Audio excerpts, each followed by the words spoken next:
High friends, good morning. Real blogger Jyoti চ্যানেলে সবাইকে স্বাগত। আশা করি তোমরা যে যেখানেই আছো সবাই ভালো আছো। তো তোমাদের সামনে আজকে একটা মিনি ব্লগ শেয়ার করলাম, বলতে বেশি বড় না, 6 মিনিটের ভিডিও। তো সকাল থেকে সন্ধ্যা অবধি যা যা করলাম তোমাদেরকে একটুখানি দেখিয়ে দেবো, পুরোটা দেখাবো না, একটু একটু করে দেখিয়ে দেবো। তো সকালে ঘুম থেকে উঠে আমি হাত পা ধুয়ে নিয়েছি, দিয়ে জামা কাপড় ছেড়ে নিয়েছি, দিয়ে এখন আমি আগে ঘরটা বিছানাটা তুলে নিচ্ছি, ঘরটা গুছিয়ে নেবো।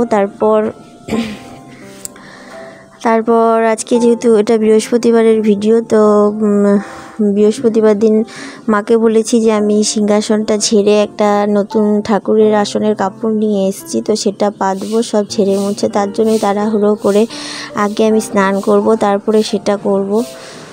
তো সকালবেলা ঘুম থেকে উঠে আগে এইটুকু আমার প্ল্যান ছিল যে আমি এইটুকু করব, কিন্তু মায়ের শরীরটা খুব খারাপ করছে দেখে মাকে বললাম আমি রান্না করব, তোমাকে করতে হবে না। কিন্তু মাকে যদি আমি রান্না নাও করতেই যাবো, মা রেস্ট নেবে না, মা এটা নয় ওটা করতেই থাকবে। তো সে কারণেই আজকে কি রান্না করলাম সেটাও তোমাদেরকে দেখাবো। আর যেহেতু ভয়েসটা আমি পরে দিচ্ছি, যেহেতু ভিডিওটা আগেই করেছি, আর তার জন্য আমি বলে দিচ্ছি যে আমি একটু রান্না বান্নাও করেছি। তো আমি কি রান্না করেছি একটু একটু করে তোমাদেরকে আজকে একটু দেখিয়ে দেবো, রান্নারও ডিটেল দেখাবো না। আর ব্লগটা ছোট করেই বলেছি না, ছোট করেই করেছি। আর সাধারণত এখানে এসে আমার স্ট্যান্ড আনা হয়নি বলে আমি অত ভালো করে ভিডিও তুলতে পারছি না, তাই যেটুকু পারি সেটুকুই তুলে তোমাদেরকে দেখানোর চেষ্টা করছি।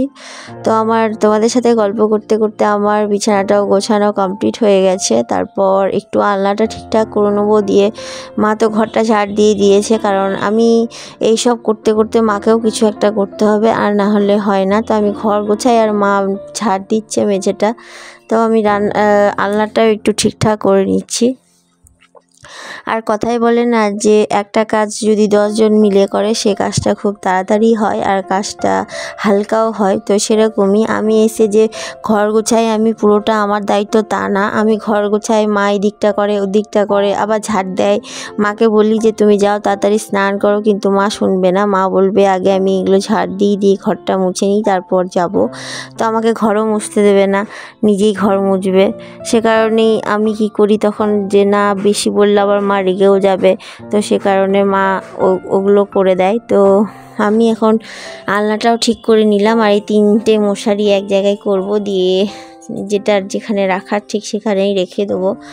আর তারপর ওই ঘরটা আজকে দেখাইনি, ওই ঘরটাও গোছানো হয়ে গেছে, আমার দেখানো হয়নি। আর বারান্দাটা আজকে একটু আজকে একটু বারান্দাটার ভিডিও করেছি, বলতে এখানে দুটো পর্দা, বড় বড় পর্দা, সেটা দিয়ে দিয়েছি। যেহেতু এখানে পলিথিনটা নতুন টাঙানো হয়েছে, দিয়ে পলিথিনটা এত পাতলা যে ওপার থেকে দেখা যায়, সে কারণে পর্দাটা দিনের বেলা খুলে দিই আর রাত্রেবেলা পর্দাটা ফেলে দিই। আর দিনের বেলা কিছু মনে হয় না, কারণ দিনের বেলা কেউ থাকেও না ওপারে, প্রাচীরটার ওপারে, ফলে অত অসুবিধে হয় না। রাত্রেবেলা যখন সবাই বাড়িতে ফেরে তখন মনে হয় যে আমরা লাইট জ্বালালে আমরা কি করছি না করছি সব দেখতে পাবে, তার ফলে ওইটুকুনই শুধু আমি পর্দা টেনে দিয়েছি। দিয়ে এখন ওই দেখো আমি এই দিকটা মা সোফাটাকে তুলে ভালো করে সোফার স্পঞ্জগুলোকে তুলে সেগুলোকে ঝেড়ে দিল, দিয়ে তারপর আমি এগুলোকে গুছিয়ে দিচ্ছি। তারপর মা বাইরেটা ঝাড় দিয়ে স্নান করতে গেল, আর দিয়ে আমার চান হয়ে গেছে। দিয়ে এসে আমি আগে শিব ঠাকুর, বাটি, সাপ সব কিছু ধুয়েছি, দিয়ে শিব ঠাকুরের মাথায় জল দিয়েছি, দিয়ে আসন পেতেছি, দিয়ে প্রণাম সেরে আমি চলে এসেছি। দিয়ে আমি একটু চা করলাম, চা করে একটু খেলাম, দিয়ে তারপর আমি রান্না চাপিয়েছি। আর মারও পুজো কমপ্লিট হয়ে গেছে, দিয়ে মাকে বললাম তোমাকে রান্না করতে হবে না, আমি করব। তো এদিকে রান্না চাপিয়েছি। তো এখানে আজকে করব আমি কলাইয়ের ডাল, আর তার সাথে একটু মটর ডাল মিশিয়ে দিয়েছি, আর এখানে করব পটল আলুর তরকারি।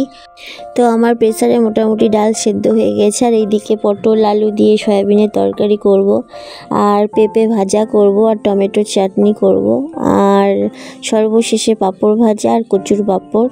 তো যাই হোক, এবার আমি এগুলোকে একটু তেলে নেড়ে চেড়ে নিচ্ছি। আর এখানে এলে সত্যি কথাই আমাকে রান্না করলেও আমাকে সবজি কাটতে হয় না, সেটা বাবা আর মাই রেডি করে দেয়। তো বাবাই সব সবজি কেটে কুটে রেডি করে দিয়েছিল, দিয়ে আমি এখন রান্না করছি। তো সয়াবিনের রান্নাটা আমার কমপ্লিট, কষিয়ে নিয়েছি।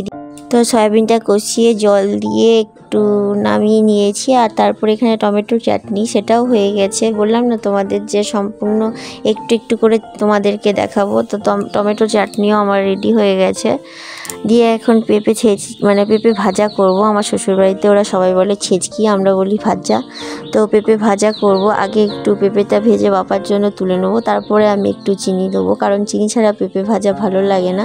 তো আমার পেঁপে ভাজাও কমপ্লিট। সর্বশেষ হচ্ছে কচু ভাজা। এই দেখো কচুটাকে তেল ছাকা পাঁপড়ের মতো খেতে দারুণ লাগে। তো আমার কচু ভাজা পাঁপড় ভাজাও কমপ্লিট।